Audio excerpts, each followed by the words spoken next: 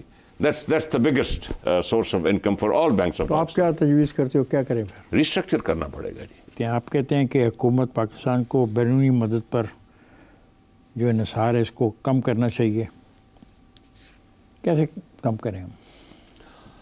دیکھیے یا خود کہہ رہے ہو بھی کہ ہم دیکھیں افتخار، اس وقت آپ اپنا قرضہ جو آپ نے جمع کر لیا اس کو ادا کرنے کے لیے صرف سود اور بنیادی قرضہ، آپ نیا قرضہ لے رہے ہیں. آپ کا قرضہ بڑھ رہا، آپ کا قرضہ 2008 سے 40 بلین سے اب 130، اور میں سمجھتا ہوں کہ اگلے چند سالوں میں 150 بلین پہ چلا جائے. آمدن نہیں ہے نا، یہ بیرونی قرضہ ہے، اس میں آمدن سے زیادہ آمدن بھی نہیں ہے، لیکن آپ کو فارن ایکسچینج بھی چاہیے. اب چائنا کے ساتھ چائنا نے 32 بلین ڈالر کا آپ کے پاکستان میں سڑکیں بنا دی جی، بہترین سڑکیں ہیں، پاور ہاؤسز بنا دیے، لیکن وہ 32 بلین کا قرضہ جو ہے وہ آپ کے لیے ڈائریکٹلی فارن ایکسچینج جنریٹ نہیں کر رہا، اسی لیے تو آپ بار بار رول اوور کراتے ہیں نا. ایک بڑی بات سنیں، ہمیں بھی تو یہ چاہیے کہ پاکستان میں کوئی ایسی چیزیں کریں کہ یہ جو قرضہ ہے فارن ایکسچینج کا، ہم باہر سے اتنا فارن ایکسچینج کما لیں اور اس کو استعمال کریں. میں آپ سے گزارش کروں، چائنا میں جو سی پیک فیز 2 ہے، فیز 1 میں تو چلیں جی کمال ہو گیا جی، بڑی زبردست سڑکیں بن گئیں، اوکے، ڈیم بن گئے، پاور ہاؤسز بن گئے. فیز 2 میں چائنا سے جو لیبر انٹینسو انڈسٹری ہے نا جی، ٹیکسٹائل ہو گئی، اپلائنسز ہو گئی، وہ ساری کوئی ویٹنام جا رہی ہے، کوئی کمبوڈیا جا رہی ہے، کوئی ادھر، وہ ادھر کیوں نہیں آتی؟ سی پیک فیز 2 میں آپ ایگریکلچر، انڈسٹریلائزیشن، آئی ٹی، یہ گورنمنٹ کو، چائنا کی گورنمنٹ کو، پاکستان کی گورنمنٹ کو انوالو ہونا پڑے گا، اور پرائیویٹ سیکٹر کے جوائنٹ وینچرز کرائیں تاکہ یہ صنعتیں جو ہیں، یہ ٹیکسٹائل کی ہوگی، یہ پاکستان آئیں، یہ پھر ایکسپورٹ جنریٹ کریں گے. تھا نا یہ پروگرام کے پورا کا پورا انڈسٹریل زون بنیں گے. تو اب 2013 سے ہے جی وہ. تو پھر جو خرابی بھی جو کسی نے پیدا کر دی نا، 2013 سے کسی سیاسی پارٹی نے آ کے ایسی خرابی پیدا کی کہ وہ 4 سال کام ہی نہیں ہوا. سر 2013 سے یہ اسپیشل اکنامک زونز کی بات ہو رہی ہے، آج 11 سال ہو چکے ہیں. ایک سوائے فیصل آباد کا جو ہے وہ آپریٹو ہے اس وقت جی، جو ایم 4 پہ ہے جی. ایک وہ کریں، اسپیشل ٹیکنالوجی زونز کو آپ چڑھائیں، اور most importantly yes that's a very necessary condition. Chinese investor, میں چائنا بہت جاتا ہوں، چائنیز انویسٹر پاکستان میں تب آئے گا جب ادھر اسپیشل اکنامک زونز بنیں گے. آپ کو یہ جوائنٹ وینچرز، ورنہ میں آپ کو ایک گزارش کرتا ہوں، میں نے یہ 2017 میں کہا تھا کہ پاکستان کا ٹیکسٹائل سیکٹر جو ہے وہ صرف اس صورت میں بچے گا اگر چائنا کے ٹیکسٹائل کے ساتھ جوائنٹ وینچرز کرے گا، اوکے، اور غیر ملکی سرمایہ جو زر مبادلہ بھی ادھر سے پیدا ہوگا. یہ چیز ہمیں فیز 2 سی پیک میں فل توجہ کے ساتھ، اور میں نے سنا ہے فائنانس منسٹر کے بیانات میں نے سنے ہیں، وہ صحیح بیانات ہیں، اس پہ اب ہمیں آگے چلنا ہے. آپ یہ سمجھتے ہیں کہ سیاسی عدم استحکام جب تک رہے گا یہ مسائل ایسے الجھے رہیں گے؟ دیکھیے اس میں صرف ایک چیز، یہ بھی بڑا انٹرسٹنگ سوال ہے جی. سیاسی عدم استحکام کا جو سب سے بڑا مسئلہ ہے نا جی، وہ سینکٹیٹی آف کانٹریکٹ اور کنسسٹنسی آف پالیسی، کہ ایک حکومت نے پالیسی بنائی، اگلی نے آ کے بدل دی، یا ایک حکومت نے کانٹریکٹ کیا، اگلی نے کہا کہ یہ تو غلط تھا، اس میں تو چوری ہو گئی، یہ ہو گیا. میرا خیال ہم نے کوئی چینج نہیں کی پالیسیز میں ٹو سم ایکسٹینٹ SIFC کے ذریعے، بٹ SIFC کو بھی میں سمجھتا ہوں کہ سیکٹر وائز چلنا چاہیے، اینٹی وائز نہیں چلنا چاہیے. کیا وجہ ہے کہ آپ آئین کا جو آرٹیکل 140A ہے جس کے تحت مالی انتظامی اور اتھارٹی عوام کے نمائندوں کو دی جانی ہے، کیوں نہیں دے پاتے؟ کیا وجہ ہوتی ہے؟ افتخار، میں تو بہت بڑا سپورٹر ہوں لوکل کو، بلکہ میں سمجھتا ہوں ذاتی طور پہ میرا 35 سال کا سیاسی تجربہ ہے. اس سے پہلے میرے والد بھی 11 سال ISI اور میں رہے، مجھے کافی علم ہے. سر اس میں جو امپاورمنٹ سب سے پہلے ہونی چاہیے وہ لوکل گورنمنٹ کی ہونی چاہیے، اور اس میں سب سے بڑا سٹیپ پہلے تو صوبے اپنے قانون بنائیں تاکہ یہ الیکشنز ہو سکیں، اور اپنا جو چیف منسٹر ہے وہ اپنی طاقت تھوڑی نیچے پھیلائے. پھر پروونشل فائنینشیل ایوارڈز ہونے چاہیے، جیسے نیشنل NFC کا ایوارڈ ہوتا ہے، ہر ضلع تک یہ پیسے پہنچنے چاہیے. بلکہ میں آپ کو ایک بڑی ایگریسو سٹیٹمنٹ دے رہا ہوں جی، ابھی آپ زیادہ صوبوں کی بحث میں مت پڑیں، آپ اس فیڈریشن کے لیے بہت بڑے مسائل پیدا کر دیں گے. ایک کھولیں گے تو 10 اور سر اٹھائیں گے. آپ پہلے یہ کوشش کریں کہ یہ جو لوکل گورنمنٹ ہیں یہ امپاور ہو جائیں، شہر، دیہات، ضلع، ان کو ایمپاور کریں. کیوں نہیں کرتے؟ آپ سیاست میں ہو، اتنے سالوں سے ہو. دیکھیں سر، ضیاء الحق کے دور میں امپاور ہوئے، مشرف کے دور میں امپاور ہوئے. اب یہ ہوتا ہے کہ جو سیاسی قیادت ہے ہر صوبے کی، کسی ایک کی نہیں، وہ اپنے ہاتھ میں پاور رکھنا چاہتی ہے، فنڈز رکھنا چاہتے ہیں. اس وجہ سے نہیں ہوتا. اس میں تو یہ لوگ کہتے ہیں کہ جی چونکہ اسمبلیاں ختم کر دی جاتی ہیں، ڈیزالو کر دی جاتی ہیں، تو لوگوں سے رابطے کے لیے یہ جو ڈکٹیٹر ہیں یہ لوکل باڈیز کا نظام چلاتے ہیں، اس کا تو یہ جواز دیتے ہیں. یا آئی نو، بٹ وہ مطلب وہ یہ تو نہیں کہتے کہ وہ نظام اچھا نہیں ہے. وہ بالکل جواز صحیح دیتے ہیں، لیکن وہ نظام اچھا ہے. آپ اوپر بھی آپ نے جمہوریت رکھی ہوئی ہے، الیکٹو کے ہیں، نیچے بھی رکھیے. آپ کا آرٹیکل میں پڑھتا ہوں، آپ کہتے ہو کہ 2050 میں پاکستان کی آبادی 400 ملین ہو جائے گی. کیا کریں؟ ایمرجنسی ڈکلیئر کریں، یہی میں کہوں گا. ایمرجنسی ڈکلیئر کریں اس یوتھ کے لیے آپ کو نوکری پیدا کرنی ہے. یہ جو افتخار، یہ جو چھوٹے چھوٹے بچے آپ دیکھتے ہیں نا، یہ جو ہم سیاستدان ہیں، یہ ہماری ذمہ واری ہے ان کا مستقبل سنبھالیں. یہ جو ہم بوڑھے دیکھتے ہیں، بیمار دیکھتے ہیں، ان کا مستقبل ہم نے سنبھالنا. لیکن مذہبی سیاسی جو جماعتیں ہیں وہ تو آپ کو خاندانی منصوبہ بندی پر عمل نہیں کرنے دیں گی. وہ ایک علیحدہ ایشو ہے جی. ابھی تو میں نے کہا جو بچے پیدا ہو گئے ہیں، پلے جمے ہیں، ان کا خیال رکھیں. بہت سے اسلامی ممالک ہیں جدھر اس طرح کی پالیسیز بنی ہیں، ان کو ذرا اسٹڈی کریں. آپ کے جو دینی رہنما ہیں ان سے بیٹھ کے بڑے ہمارے ایشوز ہیں جی، جس پہ دینی رہنماؤں کے ساتھ بیٹھ کے چیز حل ہو جاتی ہے. ایمرجنسی ڈکلیئر کرنی چاہیے سر. بیکاز دیکھیں نا، جو آپ مجھے ڈرا رہے ہو کہ 2050 میں 400 ملین ہو جائیں گے، میں تو سڑک پہ پھر چل بھی نہیں پاؤں گا. یہ ایمرجنسی ڈکلیئر کرنا افتخار اور آؤٹ آف باکس سلوشن جو ہے نا، یہ بس ایک فکرہ ہی ہے. ایمرجنسی ڈکلیئر کر کے پھر اب کریں گے کیا؟ جیسے لوگ کہتے ہیں کہ اپنا نظام حکومت بدل دیں. بھئی آپ نظام حکومت بدلیں گے، پولیٹیشین بھی وہی ہیں، عوام بھی وہی ہیں، تو اس میں فرق کیا پڑے گا؟ گفتگو آپ سے جاری رہے گی. مجھے ایک بریک پہ جانا ہے. خاتون صاحب، میں جا رہا ہوں بریک پر. جائے گا نہیں، ہمارے ساتھ رہے گا. Welcome back خواجات. گفتگو ہو رہی ہے ہمایوں اختر خان سے. آئیے اس گفتگو کے سلسلے کو جاری رکھتے ہیں. لاکھوں نوجوان سالانہ لیبر فورس میں داخل ہو رہے ہیں، جس طرح آپ کہہ رہے ہو، لیکن روزگار کے مواقع نہ ہونے کی وجہ سے ان کا مستقبل تاریک ہے. کیا اس بنا پہ ملک خانہ جنگی کا شکار ہو سکتا ہے؟ اللہ نہ کرے. لیکن دیکھیے، جب بے چینی ہوگی نا جی، خاص نوجوان پاکستان سے باہر جا رہا ہے، سمندروں میں غرق ہو جاتے ہیں جی، لیکن جا رہے ہیں کیونکہ ملک میں موقع نہیں. ریکارڈ نمبر میں لوگ پڑھے لکھے بھی اور غیر پڑھے لکھے اس ملک سے باہر نکل رہے ہیں.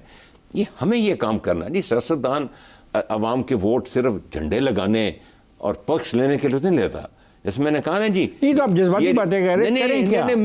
عملی طور پہ کیا کریں؟ اس بات پہ یقین رکھتا ہوں. آپ یقین کریں، میں نے 35 سال سیاست کی ہے. میں نے پاکستان کی گاؤں، شہر، محلے دیکھے ہوئے ہیں. میں پھر یہ بیان دیتا ہوں، میں صرف فوجی کا بیٹا نہیں، میں نے 35 سال سیاست کی. مطلب ہے کہ جو آپ سمجھتے ہیں کہ ملک خانہ جنگی کا شکار نہیں ہوگا، اگر کرائسس اور گہرا ہو جاتا ہے، روزگار نہیں ملتا ہے، نوجوانوں کی تعداد اتنی ہے، جابس ہیں نہیں ہیں، تو پھر وہ کریں گے کیا؟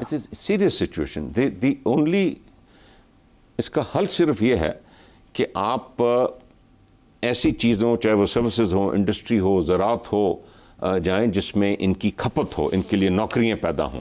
آپ کہتے ہو پاکستان دنیا کے سب سے بڑے سونے، تانبے اور چاندی کے ذخائر رکھتا ہے. کوئی شک نہیں. ہم کیوں کر اس کا فائدہ نہیں اٹھا سکتے؟ کیا یہ تمام کے تمام وسائل بھی اشرافیہ کو دینے کے لیے رکھے گئے ہیں؟ نہیں سر، اشرافیہ کیا کیا کام کرے گی؟ کیا کیا کرے گی؟ دیکھیے، ایک 2012 میں ایک مثال دیتا ہوں. میں آپ کے نیٹ ورک میں بیٹھا ہوا تھا تو فل اٹیک تھا ریکوڈیک پہ. لوٹ گئے، یہ ہو گیا، وہ ہو گیا، اور ان کو ہم نے جوتے مار کے باہر نکال دیا. میں نے 2012 میں کہا تھا کہ کسی نے ان کا کانٹریکٹ پڑھا ہے، اس میں ایک آربیٹریشن کلاز ہے، ہر کانٹریکٹ میں ہوتی ہے، اور وہ آپ کو لے گئے اور $11 بلین کا لے کے آپ کے پاس آگے. آج آپ نے انہی سے وہ کیا. دیکھیے، عدلیہ کا بھی تو رول اس میں بڑا عجیب. عدلیہ کا کیا کام تھا؟ عدلیہ کا ہی رول تھا. اسٹیل مل میں کیا کام تھا عدلیہ کا جی؟ کیا کام تھا؟ وہ تھا کام 2007 میں جی. آج وہ اسٹیل مل بند پڑی ہے. 21 بلین روپے ہمیں مل رہے تھے تب. کوئی کام تھا جی؟ وہ تو ایک لمبا سوال ہے. جو یہ لوگ نقصان کرتے ہیں ان کو سزا نہیں ملنی چاہیے. آپ بہرحال جی سزا آپ کیا کہیں جی. دیکھیں میری یہ جو میں نے نہیں لکھا وہ ایک علیحدہ ٹاپک ہے. پاکستان میں شیل آئل اور گیس کے بہت بڑے ذخائر ہیں, بہت بڑے ذخائر ان کو. دیکھیں لیکن کبھی آپ کہتے ہو آپ نے نہیں دیکھو نا, یہ بھی ہمارے ساتھ آپ عجیب بات کرتے ہیں سیاستدان. کبھی آپ مجھے بتاتے ہو سمندر میں سے گیس نکل رہی ہے اور میں منتظر ہوں. کبھی کہتے ہو آپ چکوال سے گیس نکل رہی ہے, میں مطمئن ہو جاتا ہوں. آئی تھنک ہم پریمیچورلی کہہ دیتے ہیں. جس دن گیس نکل آئے اور وہ استعمال ہونے اس دن بات کیجیے گا نا جو آپ مجھے بتا رہے ہو. پریمیچور دیکھیے میری بات سنیں. یہ جو منرلز کا سیکٹر ہے نا, میں پاکستان کا وزیر تھا, ایک دن میں واشنگٹن گیا تو مجھے کوئی جیولوجیکل سروے آف امریکہ کے ایڈمنسٹریٹر کے پاس لے گیا. اس نے مجھے بہت سال پہلے یہ بات بتائی کہ منسٹر آپ کے نیچے منرلز کیا کیا پڑے ہیں. بٹ اب ہم صحیح ڈائریکشن پہ چل رہے ہیں, کیونکہ وہ بیرک گولڈ جو ہے جس کو ہم نے ریکوڈیک واپس دیا ہے, وہ ایک ہم نے فریم ورک, ہمیں اس طرح کے فریم ورکس چاہیے ہوں گے. فریم ورکس ہم نے تھرکول میں بھی ہمارے پاس یہ ماڈلز اب آ رہے ہیں, خاص قسم کے ماڈل ہوتے ہیں جس میں یہ باہر کی کمپنیز, اور یہ کام زیادہ باہر کی کمپنیز ہی کریں گی, لیکن آپ باہر کی کمپنیز میں حکومت پاکستان اور پاکستان کی عوام کو جو بینیفٹ آنا ہے وہ اس میں شامل کریں, تاکہ یہ ریسورسز دیکھیں نا, وہ ریسورس تو نیچے پڑی رہ جائے گی جب تک کہ وہ باہر نہیں نکلے. آپ کو یہ امید ہے کہ غیر ملکی کمپنیاں آ کے ہماری مدد کر سکتی ہیں سونے, تانبے, چاندی کے ذخائر کو نکالنے کے لیے؟ اگر میں ایک ذاتی ایک چیز آپ جو مجھے معلوم ہے کہ آپ کا آباء و اجداد کا کوئلے کا کاروبار تھا. کوئلے کی کانوں میں کیا حال تھا پاکستان کا جی؟ کو حال تھا جی, بہت برا. وہ ڈیولپ نہیں کر سکیں گی. اب تھر کول میں جائیں تو ادھر آپ جا کے دیکھیں گے کہ اوپن پٹ مائننگ اور یہ وہ, اس میں ٹیکنالوجی چاہیے اس کو باہر نکالنے کے لیے. جو جب آپ باہر کی ملک کی کمپنی لائیں تو اس میں آ رہی ہیں کمپنی, سر آئی ہیں نہیں جی, تھر ریکوڈیک کے بعد آئی ہے. ایک چائنیز کمپنی ادھر بھی بیٹھی ہوئی ہے, اس کا نام میرے ذہن سے نکل گیا. ایک اور کاپر, مطلب آپ امید دلاتے ہو کہ یہ جو زیر زمین دفینے ہیں یہ صرف اشرافیہ کی نہیں رکھے ہوئے, اس کا فائدہ عوام کو بھی پہنچے گا. اشرافیہ کے پاس تو وہ ٹیکنالوجی نہیں ہوگی, وہ بھی باہر کے ساتھ. اشرافیہ تو ٹیکنالوجی تو لا سکتی ہے نا. یہ آپ کو یہ جو ماڈلز کچھ بن رہے ہیں نا, میں پھر کہوں گا ریکوڈیک کے یا تھر کول کے یہ سینڈک کے, ان ماڈلز کو لے کے آپ باقی کمپنیز لائیں اور کھل کے ان سے بات کریں. پاکستان کی عوام کو کیا فائدہ ہے, جس صوبے میں آ رہی ہے اس کو کیا فائدہ ہے. یہ جو اب آپ نے ایک ماڈل ریکوڈیک کا بنایا ہے نا, اس کو لے کے آگے بڑھیے. اوکے, ہمایوں امریکہ کی طرف سے کیریڈور بل کے تحت $10 بلین کی جو امداد دی گئی, کیا آپ بتا سکتے ہیں کہ نان ملٹری امداد کا پیکیج پاکستان کے کس کس شعبے کی طریقے کے لیے خرچ کیا گیا؟ وہ مجھے تو کہیں نہیں نظر آئی. 2008 کے بعد تو جو میں نے آپ کو فگرز اس پروگرام میں دیے ہیں, we are sliding down rapidly. کیا یہ حقیقت ہے کہ انتہا پسند جماعتوں کے پاس قیادت ہے اور سیاسی جماعتوں کے پاس مستقبل کی کوئی قیادت موجود نہیں, اور ایک کرائسس اور آ رہا ہے, وہ ہے ایج کا کرائسس. جو ہمارے لیڈرشپ موجودہ ہے یہ 70+ ہو گئی ہے اور ریپلیسمنٹ کوئی نظر نہیں آ رہی.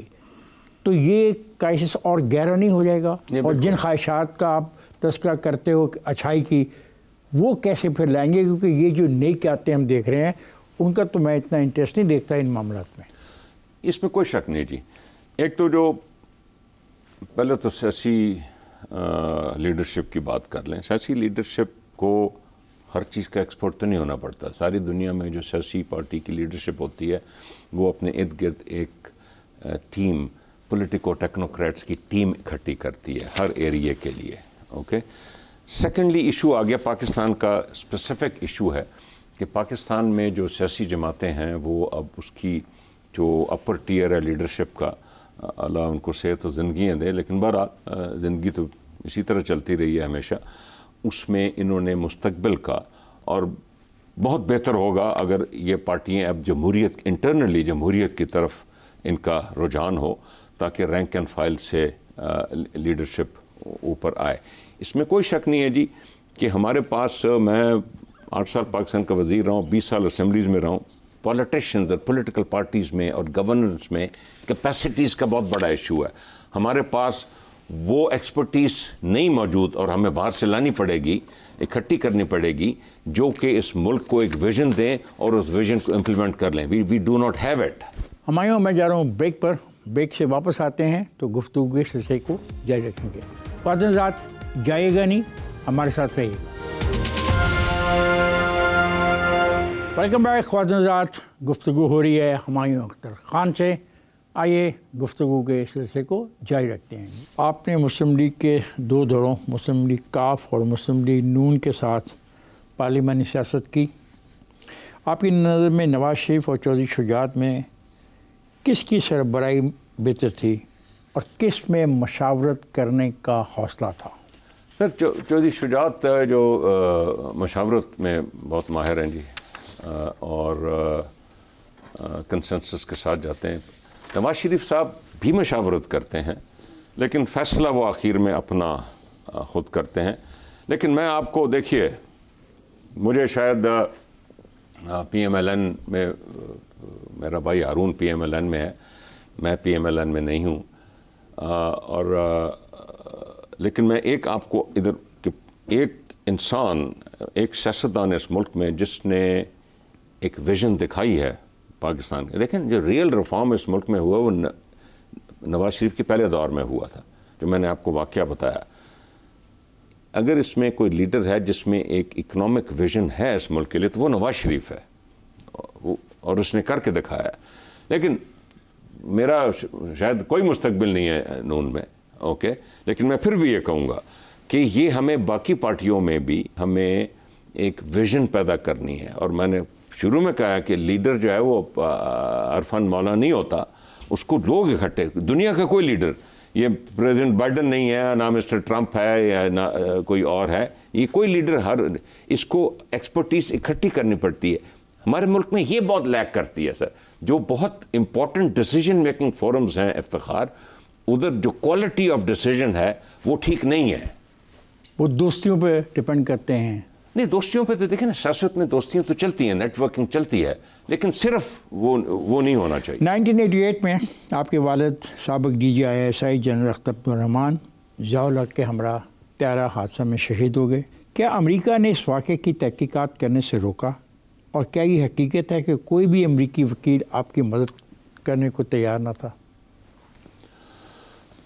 دیکھیے, اول تو یہ جو واقعات ہوتے ہیں نا جی, انفارچونیٹلی ان کے معلوم کرنے کی کیا ہوا وہ تقریباً ناممکن سی بات ہوتی ہے, خاص طور جب یہ انٹرنیشنل سطح کی بھی اس میں انوالومنٹ ہو. اور آپ نے دیکھا لیاقت علی خان کے اسیسینیشن سے آپ شروع ہو جائیں, اور اس کے بعد ضیاء الحق کا میرے والد کی اور ساتھ 27 اور لوگ شہید ہوئے اس میں, اور اس کے بعد بے نظیر بھٹو صاحبہ کی جو شہادت ہوئی. آج تک ہم اس کی گہرائی میں نہیں پہنچ سکے. وہ جو اسپیسیفک 88 کا کریش تھا, اس میں ایک امریکی ایئر فورس کی ٹیم آئی اور اس نے پاکستان کی ایئر فورس کے ساتھ مل کے ایک رپورٹ بنائی جس میں انہوں نے کہا کہ یہ سیبوٹیج تھی. بعد میں امریکہ میں کچھ وسپرنگ ہوتی تھی کہ نہیں جی ایکسیڈنٹ تھا, لیکن جو ایک واحد رپورٹ بنی اس میں سیبوٹیج قرار دیا گیا اس کو. ہاں, اب آپ کا سوال کہ روکا, دیکھیے میں نے اور اعجاز الحق نے, میرے بھائی ہارون نے اور اعجاز الحق نے کوشش کی امریکہ جا کے. ہم نے کہا کہ ہم لاکہیڈ کمپنی کو سو کرتے ہیں کہ جی یہ آپ کا جہاز خراب تھا, اور وہ پھر آ کے ڈیفینڈ کریں گے کہ نہیں میرے جہاز کی یہ خرابی نہیں تھی, یہ کوئی سیبوٹیج ہوا ہے. لیکن وہ مختلف وجوہات کی بنا پہ آئی ڈونٹ تھنک کہ powers with in and out side Pakistan were very keen کہ وہ چیز آگے بڑھائی جائے. میں صرف اتنا کہوں گا. اس کا مطلب ہے یہ مکمل طور پہ سیبوٹیج تھا. اس میں تو شک ہی کوئی نہیں, اس میں تو شک ہی کوئی نہیں. Where you were when you received this sad information? میں اور ہارون اس دن پاکستان میں اتفاقاً گرمیاں تھیں, کسی کام سے ہم پاکستان میں ہی تھے جی. شکر کریں جی ہماری والدہ ورنہ اکیلی ہوتی کہ ہم ان کے سہارا بنے. کیا IPP آپ کی آخری سیاسی جماعت ہوگی؟ دیکھیے جی, IPP میں بڑے اچھے لوگ ہیں, لیکن آئی پی پی میں سمجھتا ہوں کہ ایک وقت کی ضرورت بنی اور اب دیکھتے ہیں یہ جماعت آگے کیسے چلتی ہے اور اگلے الیکشن میں کیا صورتحال بنتی ہے. کیا آپ سمجھتے ہیں کہ پاکستان کے اندر جو کھچاؤ سیاسی ہے یہ ختم ہو جائے گا؟ نہیں، سوال ہی پیدا نہیں ہوتا، یہ نہیں ختم ہوگا. کیا وجہ ہے؟ دیکھیں، اس کا مطلب یہ نہیں ہے کہ پاکستان از ڈومڈ. سیاسی کھچاؤ تو امریکہ میں بھی ہے، برطانیہ میں بھی ہے، دنیا کے ہر ملک. سر یہاں پہ عجیب ہے نا کہ آپ آئی ایم ایف کو خط لکھ دیتے ہو پیسے مت دو، وہ غلط بات ہے. آپ کہتے ہو کہ جناب والا یہ ڈیفالٹ ہو جائے ملک، آپ کہتے ہو اس ملک کے 3 حصے ہو جائیں. تو یہ جو افتخار احمد، یہ سیاسی کھچاؤ نہیں ہے، یہ ایک لائن کراس کرنے والی بات ہوتی ہے. آپ نے جو ملک میں سیاست کرنی ہے نا، وہ ملک کے اندر رکھے، ملک کو نقصان نہ پہنچائیں، اس میں تو شک ہی کوئی نہیں. سیاسی کھچاؤ ہمیشہ رہے گا. وہ کہتے ہیں نا جی کہ جو کچن ہے سیاسی وہ ہمیشہ ہاٹ ہی ہوتا ہے، اس میں گرمی ہوگی. سیاسی کھچاؤ ہوگا، سیاسی کھچاؤ کے بیچ میں ہی ہم ملک میں بہتری لا سکتے ہیں اور ملک کی عوام کی حالت بہتر کر سکتے ہیں. کیا آپ 9 مئی والے واقعات کو ایک پولیٹیکل ایکشن سمجھتے ہیں؟ نہیں، دیکھیے اب یہ سوال کے 2 پہلو. 9 مئی والے واقعات ہوئے کس طرح اور اس کے بعد پاورز دیٹ بی کا ریئیکشن کیا تھا، یہ 2 ایک سپریٹ چیزیں ہیں. تو میں ذاتی طور پہ یہ سمجھتا ہوں جی کہ 9 مئی والی واقعات جو ہیں اس میں پاور دیٹ بی کی ایک پوزیشن ہے، پی ٹی آئی کی اپنی پوزیشن ہے، لیکن آج تک کسی کورٹ آف لا میں یہ ٹرائی نہیں ہوئے. تو میں یہ کہوں گا کہ ان کو ٹرائی ہونا چاہیے. واقعات دیکھیں جی، میں نے اب یقین کریں 9 مئی کے بعد میں نے 6 سال عمران خان کے لیے کام کیا. میں بڑا ایکٹیو تھا جی، میں لاہور میں بڑا ایکٹیو تھا. میں ان کے کور کمیٹی کا ممبر تھا، میں ان کے الیکشن سیل کا چیئرمین تھا. اوکے، لیکن میرے لیے یہ بہت مشکل تھا جی کہ جس وجہ کی بنا پہ شہیدوں کے مونومنٹس کو مسمار کیا گیا. تو آپ کو شاید یہ نہیں معلوم کہ میرے والد پاکستان کی فوج کے واحد 4 اسٹار جنرل ہیں جن کے نام کے آگے پاکستان کی فوج شہید لکھتی ہے آفیشلی. تو میرا جنرل اختر عبد الرحمان کے نام کے آگے ہمیشہ پاکستان کی فوج میں شہید کا لفظ استعمال ہوگا. اب بہت سے ہمارے ایسے ساتھی تھے فوج میں جن کے لیے بڑا امبیرسنگ تھا، جو ہمیں بتایا گیا کہ جی ہمارے لیے بڑا امبیرسنگ ہے کہ ایک 4 اسٹار شہید کا بیٹا ابھی تک. تو میں اسی لیے آپ نے دیکھا ہوگا کہ مجھے کوئی پکڑا نہیں گیا، مجھے کوئی جیل نہیں بھیجا گیا، میں نے کوئی پریس کانفرنس نہیں کی. میں نے ایک صرف ٹویٹ دی کہ جی میں ڈسکنیکٹ کرتا ہوں اپنے آپ کو اس پارٹی سے. اور نومبر میں جا کے میں آزاد لڑنا چاہتا تھا، لیکن مجھے مشورہ دیا گیا کہ جی آپ الیکشن سے پہلے آئی پی پی سے لڑ لیں. یہ چیزیں وقت کے ساتھ طے ہوں گی کہ 9 مئی کا واقعہ کیوں ہوا، کیسے ہوا، کون قصوروار تھا اور اس میں کس کا ایکشن صحیح تھا، کس کا غلط. جو قصوروار تھے ان کو سزا ملنی چاہیے. ضرور، لازمی جی. کیا آپ مریم نواز کے اس بیان کی حمایت کرتے ہیں کہ اسموک کے معاملے میں بھارت سے اس مسئلے پہ بات کرنی چاہیے؟ جی وہ جو کام ادھر ہو رہا ہے کھیتوں میں وہ ادھر بھی تو ہو رہا ہے، زیادہ تو ادھر ہو رہا ہے جی. ادھر کم ہے. ادھر جو ہم کھیت کو وہ ہارویسٹ کر کے آگ لگا دیتے ہیں، وہ زیادہ کام تو بھارت میں ہو رہا ہے جی. وہ اسی لیے ان کے اپنے بڑے مسئلے ہیں جی دہلی میں. اور اس کے علاوہ بھی ایشوز ہیں جی، جنرل پولوشن جو ایمیشنز ہیں اس کے بھی ایشوز ہیں. لیکن ایک بہت بڑا دیکھیں نا، کوئی وجہ ہی ہے، یہ صرف موسمی تو نہیں ہے کہ اس ٹائم پہ پاکستان میں لاہور میں اسموک بڑھ جاتی ہے اور باقی ٹائم میں نہیں رہتی. دیر از اے ریزن. میں بالکل میں چیف منسٹر کی اس بات سے متفق ہوں. ہمایوں، آپ کا بہت بہت شکریہ، آپ تشریف لائے، پروگرام میں شرکت کی. Thank you very much. Most welcome. Thank you.